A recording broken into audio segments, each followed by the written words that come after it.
ఈ live programme కొనసాగుతుంటుండగా, YouTube పరిచర్య జరుగుతూ ఉంటుండగా, మన యూట్యూబ్లో ఉన్న వర్తమానాలలో ఒక సహోదరి కింద ఒక మెసేజ్ పంపించింది. ఆ తర్వాత ఆ సహోదరి ఫోన్ చేసి నాతో మాట్లాడింది. అన్నయ్య, నా చరిత్ర, నా పేరు మీకు చెప్తున్నాను, నా పేరు మాత్రం మీరు చెప్పొద్దు, కానీ నాకు పట్టిన గతి ప్రజలందరికీ మీరు తెలియచేయండి. ఎందుకమ్మా, ఏం జరిగింది? అన్నయ్య, నేను ఒక భక్తి కలిగిన క్రైస్తవ కుటుంబంలో పుట్టాను. నా తల్లి తండ్రి భక్తికి నిలువుటద్దం, భక్తికి వాళ్ళు నిదర్శనాలుగా ఉండేవాళ్ళు. నేను చిన్నతనం నుంచి సండే స్కూల్లో పెరిగాను. యూత్ రిట్రీట్లో పాలు పంపులు పొందేదాన్ని. అద్భుతం, ఇంటర్మీడియట్లోనే బాప్తిస్మం తీసుకున్నాను. ఇంజనీరింగ్ చేశాను. హైదరాబాద్లో ఓ సాఫ్ట్వేర్ కంపెనీలో ఓ చక్కటి అద్భుతమైన ఉద్యోగం వచ్చింది. ఆ రోజుల్లో నెలకొచ్చి 70,000 రూపాయలు సంపాదించేదాన్ని. అమ్మా, అంతా బాగుంది కదా, ఇంతకీ విషాదకరమైన పరిస్థితి అన్నావు ఏంటమ్మా? ఇక్కడే జరిగింది అన్నయ్య. హైదరాబాద్ పట్టణంలో నేను సాఫ్ట్వేర్ ఇంజనీర్గా ఉద్యోగం చేసేటప్పుడు అప్పటి వరకు ప్రతిదీ చక్కటి నిర్ణయాలు నేను తీసుకుంటా వచ్చాను. ఆ సాఫ్ట్వేర్ రంగంలో నా కొలీగ్ నన్ను ఇష్టపడ్డాడు. అన్యుడు, దేవుణ్ణి ఎరగనివాడు. నేను దైవభక్తి కలిగిన దాన్ని. అతడు అందగాడు, నాకులాగే స్థితిమంతుడు. నా దగ్గరకు వచ్చి మాట్లాడాడు. అయ్యా, నేను క్రైస్తవురాలిని, పుట్టినప్పటి నుంచి దైవభక్తిలో పెరిగిన దాన్ని. మీరు అన్యులు, వివాహం చేసుకుంటే పరిస్థితులు తలకిందులు అవుతాయి. సారీ, నేను ఇష్టపడలేదు. మీరంటే వ్యక్తిగతంగా ఇష్టమే, కానీ భవిష్యత్తు పరిస్థితి వేరైపోద్ది అని చెప్తే అతడు నా దగ్గరకు వచ్చి నా మీద ఒట్టేసి, నీ కోసం నేను బాప్తిస్మం తీసుకుంటా, నీ కోసం నేను యేసు ప్రభు నమ్ముకుంటా, నీ కోసం యేసు ప్రభు నిజదేవుడిని నా బ్రతుకు కాలమంతా ఆయనని సేవిస్తా, నీ కోసం ఏదైనా నేను చేస్తా అని అన్నాడు. అన్నయ్య, ఆ మాట అంటంతో నేను అన్నాను, ఓకే, ఆ యేసు ప్రభును అంగీకరిస్తాను అని అంటున్నావు, సంతోషం. దానికోసం అయితే నేను వివాహం చేసుకోవడానికి నేను ఇష్టపడతాను. అయితే పెళ్లి కోసం బాప్తిస్మం తీసుకోవటం అది వాక్యానుసారం కాదు. యేసు ప్రభుని వ్యక్తిగతంగా స్వరక్షకునిగా నువ్వు అంగీకరించిన తర్వాత బాప్తిస్మం తీసుకుందువు కానీ అని చెప్పి మా తల్లిదండ్రులను ఎదిరించి ఆ బిడ్డను వివాహం చేసుకున్నాను. అమ్మా నాన్న ఇష్టపడలేదు, ఆ వివాహాన్ని ఇష్టపడలేదు అన్నయ్య.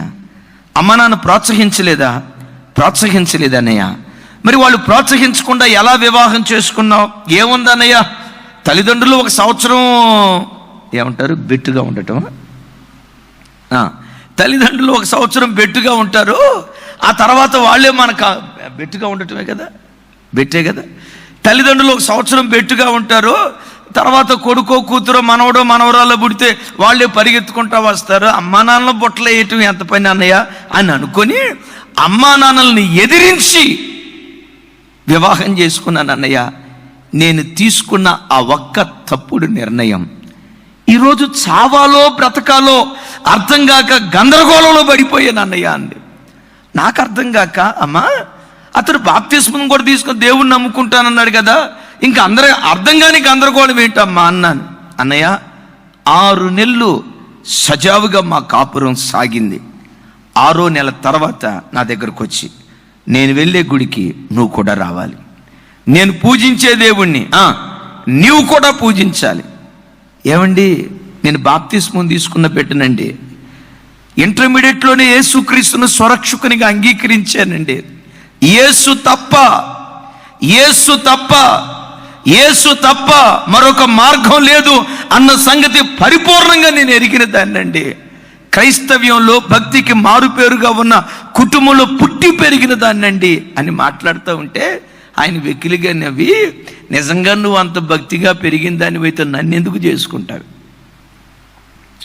నీ దగ్గర నిజంగా భక్తే ఉంటే, నిజంగా నీతి విలువే ఉంటే నన్నెందుకు నువ్వు చేసుకుంటావు?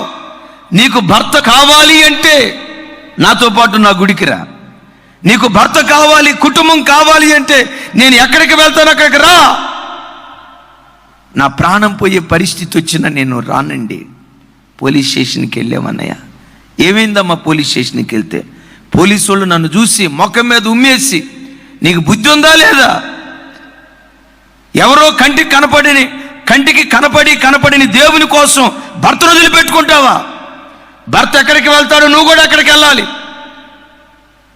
ఏం చేయాలో అర్థం కాక, అటు తల్లిదండ్రుల దగ్గరికి వెళ్ళి ముఖం చూపించుకోలేక, అలాగని డైవర్స్ తీసుకోలేక, విడాకులు తీసుకొని రెండో వివాహం చేసుకుంటే రెండవ భార్యగాని నన్ను చూస్తారు, కానీ నా బ్రతుకు బాగుపడదు అన్న సంగతి నేను ఎరిగి, అన్నయ్య ప్రతి ఆదివారం మన లైవ్ ప్రోగ్రాం చూస్తూ ఉన్నాను అన్నయ్య, యూట్యూబ్లో ఉన్న ప్రతి వాక్యం నేను వింటా ఉన్నాను అన్నయ్య, నా బ్రతుకు రేపు ఏమైపోతుందో అర్థం కావట్లేదు.